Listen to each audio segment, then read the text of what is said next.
आज हमारे home department की ओर से एक विशेष जो चर्चा करके एक बात तय की गई है कि हमारे पुलिस कर्मियों का भी आखिर कुछ वर्षों के बाद उनकी जो सुविधाएं हैं, उनके जो भत्ते हैं, उसमें बढ़ोतरी करनी चाहिए। तो मैंने अभी हमारे डीजीपी साहब और हमारे होम सेक्रेटरी और फाइनेंस डिपार्टमेंट के साथ बैठ करके जो तय किया है उसकी मैं जानकारी आपको देता हूं। सबसे पहले तो हमारी जो राशन मनी है, इस राशन मनी को डाइट मनी कहा जाएगा। उस डाइट मनी के हिसाब से फिर हमारा वर्दी भत्ता है, किट मेंटेनेंस है, उसका जो अलाउंस है, और कमांडो की भी जो डाइट है, इस डाइट को प्राय सब जगह हमने 2.5 गुना उसकी बढ़ोतरी की है। ये जो वर्दी भत्ता है, अभी तक डीएसपी को भर्ती होते समय सिर्फ एक बार 5,000 रुपया मिलता था, लेकिन जैसे इंस्पेक्टर सब इंस्पेक्टर को मिलता है, अब डीएसपी को भी वर्ष में 10,000 रुपया वर्दी भत्ता ये भी मंजूर किया गया है। इसी तरह कन्वेंस अलाउंस, ये कांस्टेबल हेड कांस्टेबल को जो 120 रुपया मासिक मिलता था, वो अब 720 रुपया मासिक अर्थात 6 गुना उसको हमने किया है। एएसआई, एसआई और इंस्पेक्टर, इनका जो है 1,000 रुपया मासिक ये भत्ता किया गया है। इसी प्रकार जो हमारे पुलिस प्रशिक्षण केंद्र है, इसमें जो कार्यरत स्टाफ है, यहां मेहनत थोड़ी ज्यादा होती है, तो इस नाते से इनको एक विशेष भत्ता बेसिक पे पर 20%, ये इनको अतिरिक्त राशि जो है इस प्रशिक्षण स्टाफ को यहां मिला करेगी।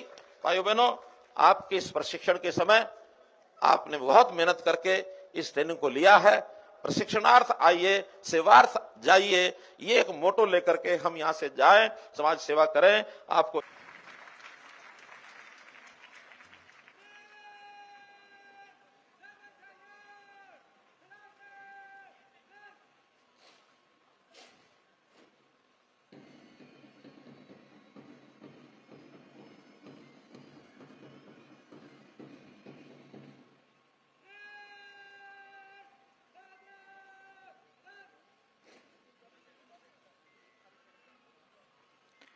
Parade commander PSI Sachin Kumar, मुख्य अतिथि महोदय को परेड का निरीक्षण करने के लिए आमंत्रित करने हेतु मंच के सामने पहुंच रहे हैं।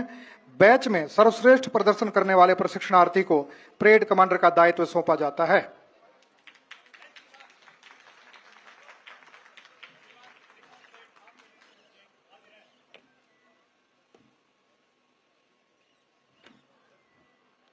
मुख्य अतिथि महोदय ने परेड कमांडर का आग्रह स्वीकार किया।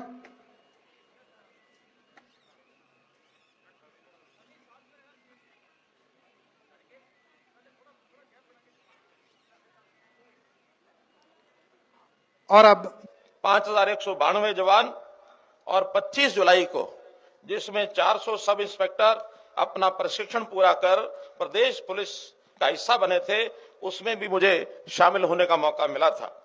आज जैसा बताया गया कि 441 सब इंस्पेक्टर कुशल और सक्षम एक प्रकार से अपनी ट्रेनिंग पूरी करके इस पुलिस परिवार में शामिल हुए हैं।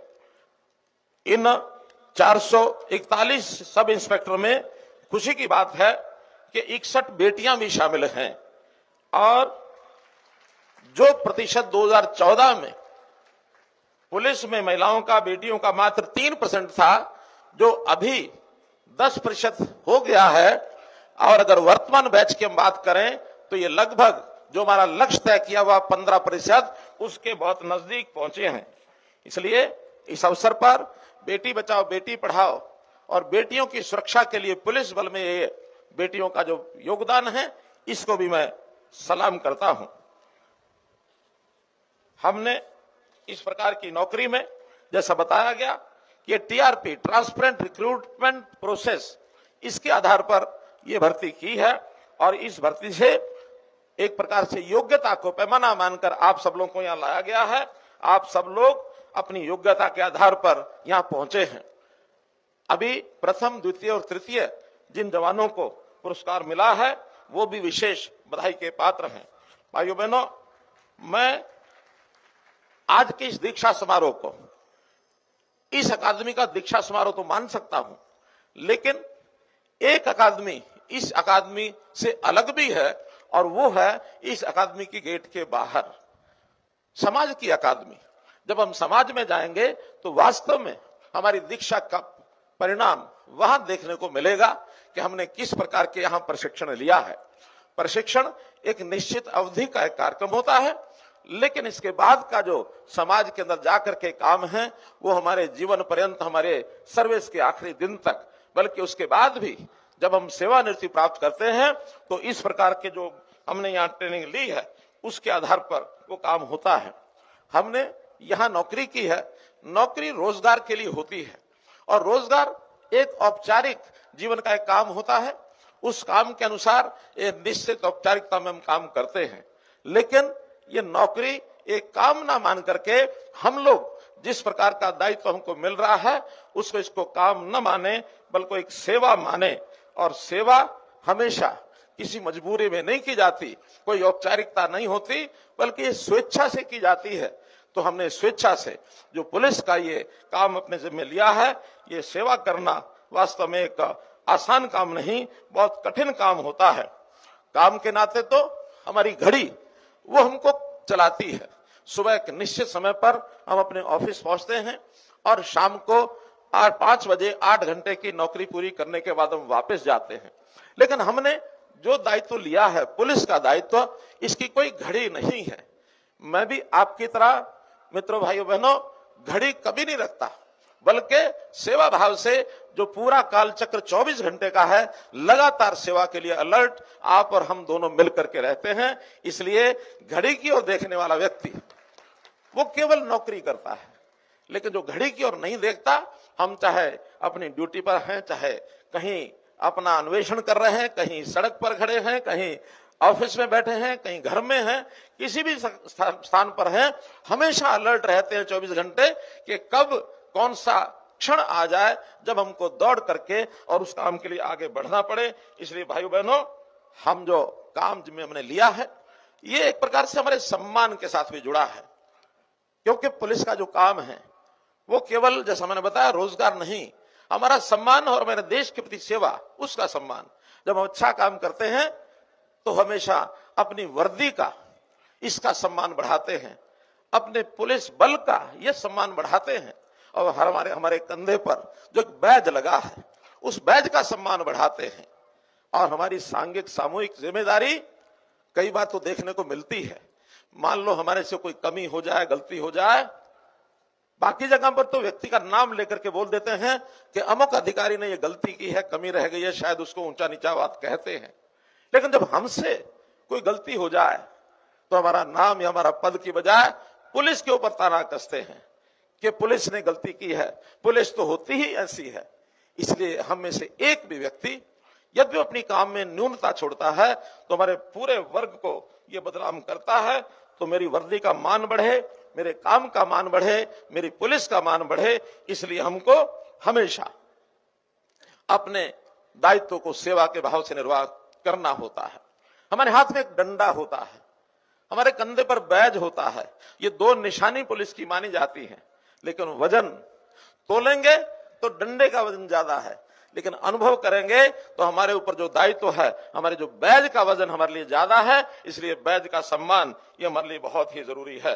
भाइयों बहनों, पुलिस को जैसा डीजीपी साहब बता रहे थे, हमने हर प्रकार से उसकी आधुनिकता को, उसके लिए जितनी व्यवस्थाएं हैं उनको बनाने के लिए सब काम किया है। आज बदलने की जो आवश्यकता हर चीज में है, उसमें चाहे हमारी आधुनिक तौर पर, इसके वैज्ञानिक तौर पर इसकी कल्पना की गई हो, चाहे मनोभाव में आज विशेष तौर पर संवेदनशीलता ये कायम करने की बात हो, इस ओर हमको आगे काम करना होगा। और विशेष तौर पर समाज में भिन्न भिन्न वर्ग हैं, कोई उच्च श्रेणी का वर्ग है, कोई मध्यम श्रेणी का वर्ग है, और एक श्रेणी ऐसी जो जिसको हम अंत्योदय कहते हैं, जो बिल्कुल नीचे खड़ी है, किन्हीं कारणों से पिछड़ गई है। अपने जन्म के कारण से किसी परिवार में उसने जन्म लिया, किसी जाति में लिया, किसी इलाके में लिया, लेकिन उसके मुख में जबान भी नहीं है। अन्याय का सबसे ज्यादा शिकार वो वर्ग होता है जो पिछड़ा हुआ है। हम हमेशा मदद करने की ओर अगर आगे बढ़ते हैं तो ध्यान रखें, जिसके मुंह में जबान नहीं है उसकी मदद हमेशा हमको करनी चाहिए, तभी हम उस सेवा का जो भाव है उसकी ओर आगे बढ़ेंगे। भाइयों बहनों, एक मैं पुलिस विभाग को सुझाव भी देना चाहता हूं, हमारे डीजीपी सुन रहे हैं।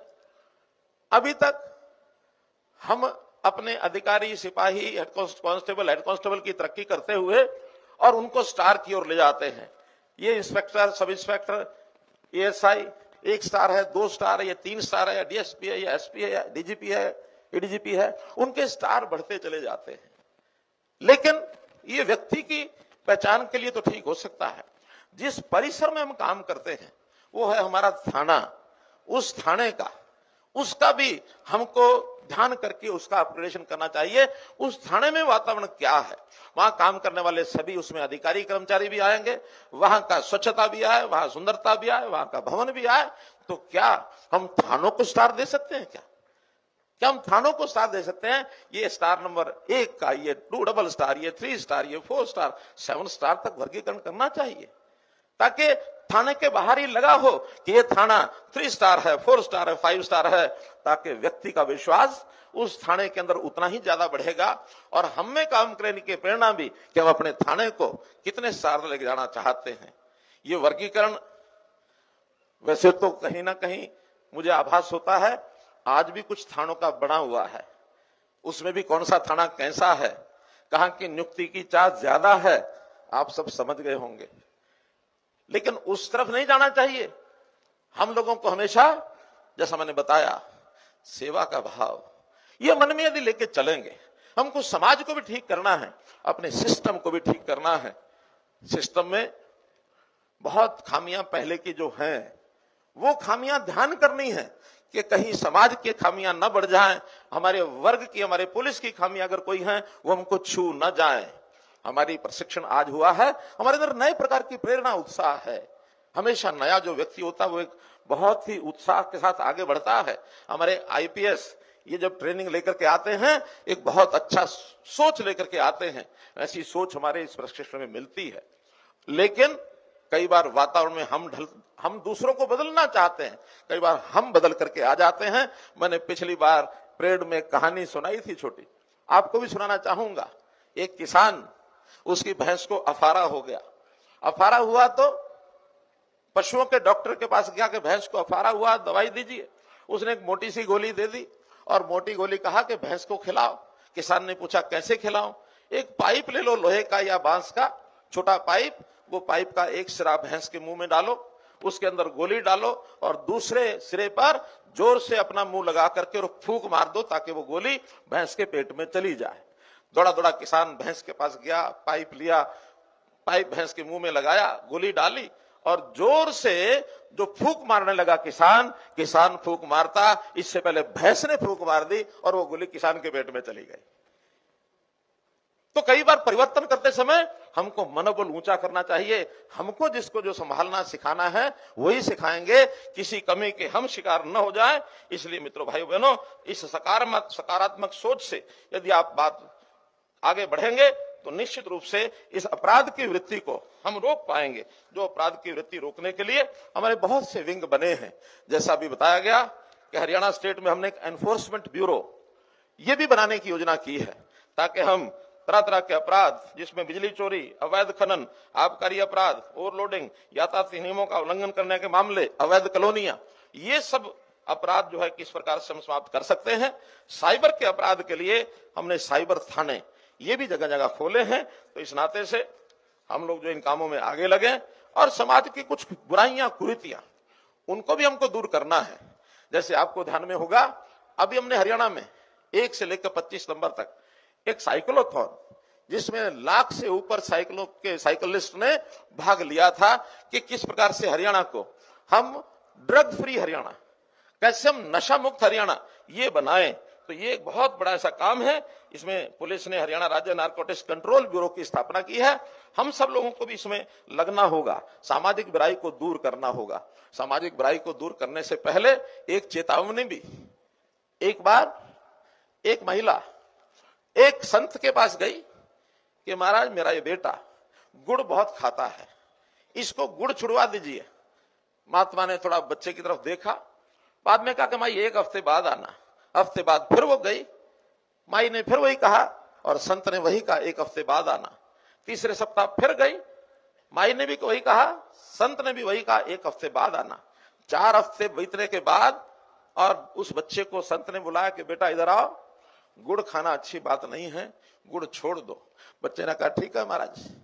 अब इस बच्चे ने गुड़ खाना छोड़ दिया। उसके अगले 7 दिन बाद वो महिला संत के पास जाते कि महाराज ये बात तो आप पहले दिन भी कह सकते थे। अब ये बात ऐसी मैं गंभीरता से आपको बता रहा हूं, समझने वाले समझ जाएंगे। उन्होंने कहा कि माई जिस दिन पहली बार आई थी उस दिन मैं गुड़ खाता था, मैंने 4 सप्ताह लगा करके ये गुड़ छोड़ा है। आज मुझे ताकत मिली है, बल मिला है कि मैं इस बच्चे को कह सकता हूं कि गुड़ मत खाइए। ये प्रेरणा तभी बच्चे को मिली है। हम भी अगर कोई एक्शन लेना चाहते हैं किसी बुराई को दूर करने के लिए, तो हमारे एक्शन में बल कब आएगा? जब उस चीज से स्वयं अपने आप को दूर रखेंगे। स्वयं अपने आप को दूर रखना होगा। कोई समाज की बुराई, वो पहले हमें संभलना है, हमारे बाकी साथ के लोगों को संभलना है, फिर हम समाज में एक्शन लेना हो तब भी, और उनको परस्यू करना हो तब भी, तभी जाकर के ये सब होता है। मैं एक घोषणा ये करता हूं कि शिक्षा के लिए हम तो यहां तक बढ़े हैं, हमारे परिवार के बच्चे आगे बढ़े, तो जितने भी हमारे पुलिस लाइंस हैं, डीजीपी साहब, वहां हर एक पुलिस लाइंस में एक ई लाइब्रेरी जरूर खुलवाइए, ताकि जो बच्चे हैं हमारे इन जवानों के, हमारे पुलिस के लोगों के, इनके बच्चे भी पढ़ाई में अच्छे कर सकें। इन पुलिस कर्मियों की स्वास्थ्य जांच ये भी लगातार कराते रहें, क्योंकि स्वास्थ्य अच्छा है तो निश्चित रूप से हम लंबे समय तक हम अपना काम करेंगे। और स्वास्थ्य के लिए जहां तक संभव हो योग पद्धति और आयुष पद्धति, इसका ही सहारा लेना चाहिए। इससे जीवन लंबा होता है, व्यक्ति स्वस्थ रहता है।